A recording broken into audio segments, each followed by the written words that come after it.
डनकाशी news channel, सच है तो बोलेगा। वाराणसी के चांदपुर स्थित सेंटर में 13वीं राष्ट्रीय बीज कांग्रेस एनएससी 2024 का भव्य आयोजन किया गया। इस 3 दिवसीय कांग्रेस का मुख्य विषय बीज क्षेत्र में क्षेत्रीय सहयोग, साझेदारी और ज्ञान का आदान प्रदान था। इस महत्वपूर्ण आयोजन में बीज उत्पादन, जलवायु अनुकूल बीज, नई बीज तकनीक और टिकाऊ कृषि पर गहन चर्चा की गई। कांग्रेस के पहले 2 दिनों में जलवायु परिवर्तन के अनुकूल बीजों, नई बीज तकनीकों और टिकाऊ कृषि पद्धतियों पर कई तकनीकी सत्र आयोजित किए गए। आज 30 नवंबर को समापन समारोह में प्रदेश के कृषि विपणन मंत्री दिनेश प्रताप सिंह, कृषि उत्पादन आयुक्त मोनिका एस गर्ग और विभिन्न प्रमुख कृषि वैज्ञानिकों ने उत्तर प्रदेश में बीज क्षेत्र को मजबूत करने के लिए विचार विमर्श किया। समापन सत्र में बीज संवर्धन, किसानों के बीच बीज का प्रसार प्रचार और हाइब्रिड बीजों के साथ परंपरागत बीजों पर जोर दिया गया। विशेषज्ञों ने इस बात पर जोर दिया कि निजी क्षेत्र के साथ साथ सरकारी क्षेत्र को भी इस दिशा में सक्रिय प्रयास करने की आवश्यकता है। इसके अलावा उन्नत किस्म के बीजों के लिए एक ऐसे वातावरण की आवश्यकता है जो अंतर्राष्ट्रीय और स्थानीय सहभागिता दोनों को प्रोत्साहित करे। कांग्रेस में प्रसिद्ध कृषि वैज्ञानिक पंजाब सिंह ने भी अपने विचार साझा किए और बीज क्षेत्र की चुनौतियों और अवसरों पर गहन चर्चा की।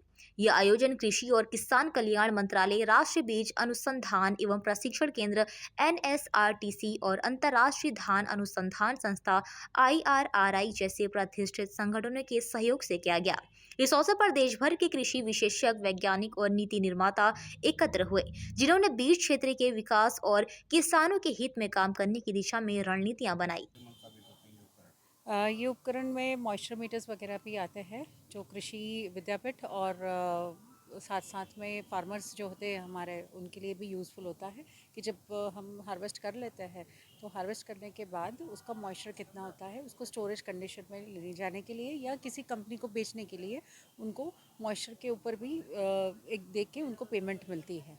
और अभी नए रूल्स भी आएंगे इन कुछ सालों में कि उसकी फ़िज़िकल प्योरिटी बोलते हैं इंग्लिश में, और हिंदी में उसकी ये बोलते हैं कि उसकी गुणवत्ता क्या है, उसके बेसिस पे फार्मर्स को पेमेंट किया जाएगा। जैसे मिल्क इंडस्ट्री में, डेयरी में होता है फैट के आधार पे पेमेंट होता है, वैसे ही मॉइस्चर, प्रोटीन, ये सब कंटेंट के आधार पे फार्मर्स को भी पेमेंट मिलेगी। तो जितनी अच्छी फसल उतना ज़्यादा पेमेंट उनको मिलने की आवश्यकता कुछ सालों में ऐसे हो जाएगा। तो ये सब प्रमाण करने के लिए हमारे पास काफ़ी मशीनें हैं। इससे लगता है आपको कि किसानों को फ़ायदा होगा, किसानों को फ़ायदा होगा ना। जब उनकी किसी को कोई कचरा बेच के भेजेगा तो उसको कम पैसा मिलेगा ना, और कोई अच्छी फसल निकाल रहा है, अच्छी फसल है, वो ध्यान दे रहा है तो उसको ज़्यादा पैसे मिलेंगे। और ये ज़रूरी है, ये रिवॉल्यूशन लाने की ज़रूरत है।